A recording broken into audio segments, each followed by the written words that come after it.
ಎಲ್ಲಾ ಹಾನಿಯಿಂದ ಕೂದಲನ್ನು ರಕ್ಷಿಸುತ್ತೆ. ಬರೀ Amrit noni reach root premium hair oil. ಅದು ಜನಗಳಿಗೆ ನಿಜ ಏನೋ ಅನ್ಸೋ ಒಂದು ಮುನ್ನ ಅದಕ್ಕೆ ನಾವು ಒಂದು ಕ್ಲಾರಿಟಿ ಕೊಟ್ಬಿಡೋಣ ಅಂತ ಇವತ್ತು ಈ ಒಂದು ಪತ್ರಿಕಾಗೋಷ್ಠಿಯನ್ನ ಕರೀಲಿಕ್ಕೆ ಒಂದು ಮುಖ್ಯ ಕಾರಣ ಕೂಡ.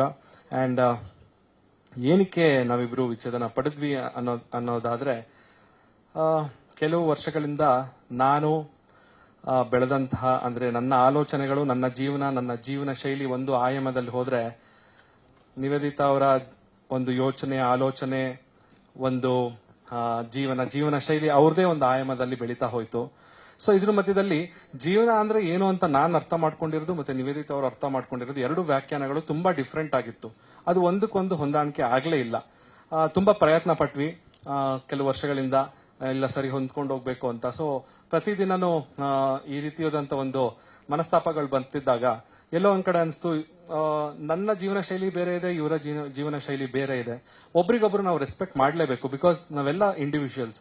ಈ ಭೂಮಿ ಮೇಲೆ ನಾವು ಜನ್ಮ ಪಡೆದಿದ್ದೀವಿ ಅಂದ್ಮೇಲೆ ಅವ್ರಿಗೆ ಎಷ್ಟು ಹಕ್ಕಿರುತ್ತೆ, ನಮಗೂ ಕೂಡ ಅಷ್ಟೇ ಹಕ್ಕಿರುತ್ತೆ. ಸೊ ಹಾಗಾಗಿ ಯಾರು ಫೋರ್ಸ್ಫುಲ್ ಆಗಿ ಒಬ್ರ ಜೊತೆ ಇರೋದು ಸರಿಯಲ್ಲ. ಅಂದ್ರೆ ಮಾನಸಿಕವಾಗಿ ಒಂದು ನೋವನ್ನ ಅನುಭವಿಸ್ಕೊಂಡು ಒಟ್ಟಿಗೆ ಇರೋದು ಸರಿ ಬರ್ಲಿಲ್ಲ. ಅದಕ್ಕೆ ನಾವಿಬ್ರು ಒಮ್ಮತದಿಂದ, ಮತ್ತೊಮ್ಮೆ ಹೇಳ್ತೀನಿ, ನಾವಿಬ್ರು ಮ್ಯೂಚುವಲ್ ಕನ್ಸೆಂಟ್ ಇಂದ ಒಟ್ಟಿಗೆ ನಿರ್ಧಾರ ಮಾಡಿ ನಾವಿಬ್ರು ಖುಷಿಯಾಗಿರ್ಬೇಕು ಅಂತ ಹೇಳಿದ್ರೆ, ನಾವಿಬ್ರು ಸಪರೇಟ್ ಆಗಿದ್ರೆ ತುಂಬಾ ಖುಷಿಯಾಗಿರ್ತೀವಿ.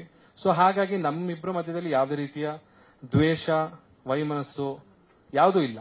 ಅಂದ್ರೆ ನನಗೆ ಅವರ ಬೆಳವಣಿಗೆ ಮೇಲೆ ನನಗೆ ಒಂದು ಖುಷಿ ಇದೆ. ಅವರು ಇಷ್ಟು ಮಟ್ಟಕ್ಕೆ ಬೆಳೆದಿದಾರಲ್ಲ ಅನ್ನೋ ಒಂದು ಖುಷಿ ಇದೆ. ಆಕೆಗೆ ಕೂಡ ನಾನ್ ಮಾಡ್ತಿರುವಂತಹ ವಿಷಯದ ಮೇಲೆ ಅವ್ರಿಗೂ ಕೂಡ ರೆಸ್ಪೆಕ್ಟ್ ಇದೆ. ಸೊ ಇಬ್ರು ಮ್ಯೂಚುವಲ್ ಆಗಿ ರೆಸ್ಪೆಕ್ಟ್ ಇಂದ ಒಬ್ರಿಗೊಬ್ರು ಒಂದು ಮ್ಯೂಚುವಲ್ ಕನ್ಸೆಂಟ್ ಇಂದ ಒಪ್ಕೊಂಡು ಇವತ್ತು ಈ ನಿರ್ಧಾರ ಮಾಡಿ ವಿಚ್ಛೇದನವನ್ನು ಕೂಡ ಪಡೆದುಕೊಂಡಿದೀವಿ.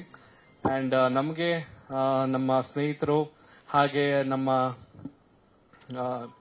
ಇನ್ಸ್ಟಾಗ್ರಾಮ್ ಅಲ್ಲಿ ಫಾಲೋವರ್ಸ್ ಇರ್ಬೋದು, ಹಾಗೆ ನಮ್ಮ ಫ್ಯಾಮಿಲಿ ಅವ್ರು ಇರ್ಬೋದು, ಹಾಗೆ ಮಾಧ್ಯಮದವ್ರು ಇರ್ಬೋದು, ಎಲ್ಲರೂ ತುಂಬಾ ಸಪೋರ್ಟ್ ಮಾಡಿದಿರಾ. ಇಂಥ ಒಂದು ಸಿಚುವೇಶನ್ ಅಲ್ಲಿ ನಮಗೂ ಕೂಡ ತುಂಬಾ ಕಷ್ಟ ಇತ್ತು. 2 ದಿನ ನಾವು ಯಾರ ಫೋನ್ ಅಟೆಂಡ್ ಮಾಡಕ್ ಆಗ್ಲಿಲ್ಲ. ಬಿಕಾಸ್ ಆ ಮನಸ್ಥಿತಿಲಿ ಇರ್ಲಿಲ್ಲ. ನನ್ ಯಾರ ಜೊತೆನೂ ಮಾತಾಡ್ಬೇಕು ಅನ್ನೋ ಒಂದು ಮನಸ್ಥಿತಿ ಇರ್ಲಿಲ್ಲ. ಸೊ ಇವಾಗ ಆ ಗಾಳಿ ಮಾತುಗಳೆಲ್ಲ ಸುಮ್ಮನೆ ಎಲ್ಲಾರ ಮನಸ್ಸಲ್ಲಿ ಹೋಗಿ ಬೇರೆ ರೀತಿಯಾದಂತಹ ಇಮೇಜ್ ನ ಸೃಷ್ಟಿ ಮಾಡೋ ಮುನ್ನ ನಾವು ಸತ್ಯತೆ ಏನಿದೆ ಅದನ್ನ ಇವತ್ತು ನಿಮ್ ಮುಂದೆ ಬಹಿರಂಗ ಪಡಿಸಕ್ಕೆ ಇವತ್ತು ಬಂದಿದ್ದೀವಿ. ಸೊ ಮೊದಲನೇ ಪಾಯಿಂಟ್ ಕ್ಲಿಯರ್ ಆಗಿದೆ. ನಾವು ಕಾನೂನಾತ್ಮಕವಾಗಿ ವಿಚ್ಛೇದನವನ್ನ ಪಡೆದಿದ್ದೀವಿ. ಸೊ ಹಾಗೆ ನೆಕ್ಸ್ಟ್ ಪಾಯಿಂಟ್ ನಾನು ಮಾತಾಡಬೇಕು ಅಂತ ಹೇಳಿದ್ರೆ, ವದಂತಿಗಳ ಬಗ್ಗೆನೇ ಮೇನ್ ಆಗಿ ಮಾತಾಡಬೇಕಾಗಿದೆ. ಅದಕ್ಕಿಂತ ಮುಂಚೆ ನೀವಿ ಅವ್ರ ಆಡಾದ್ಮೇಲೆ ನಾನು ಮಿಕ್ಕಿದೊಂದಷ್ಟು ಪಾಯಿಂಟ್ಸ್ ಗಳನ್ನ ಮಾತಾಡ್ತೀನಿ. ನನ್ನ ಜೀವನದಲ್ಲಿ ನಾನು ಮಾತ್ರವಲ್ಲ, ನನ್ನ ಕೂದಲು ಕೂಡ ಆಗಿರ್ಬೇಕು ಸ್ಟ್ರಾಂಗ್ ಅಂಡ್ ಸ್ಟೈಲಿಶ್. ಬರೀ Amrit noni reach root premium hair oil ನೊಂದಿಗೆ. Reach root premium hair oil. ಅನುಕ್ಷಣದ ಸುದ್ದಿಗಳಿಗಾಗಿ Vistara news YouTube channel subscribe ಮಾಡಿ. ಹೊಸ ಸುದ್ದಿಗಳ ನೋಟಿಫಿಕೇಶನ್ಗಾಗಿ ಬೆಲ್ ಐಕಾನ್ ಕ್ಲಿಕ್ ಮಾಡಿ. ಲೇಟೆಸ್ಟ್ ಅಪ್ಡೇಟ್ಸ್ಗಾಗಿ www.vistaranews.com ವೆಬ್ಸೈಟ್ಗೆ ವಿಸಿಟ್ ಮಾಡಿ. ಅಂಗೈಯಲ್ಲೇ ಜಗತ್ತಿನ ಸುದ್ದಿ ತಿಳಿಯಲು Vistara news Kannada app download ಮಾಡಿ.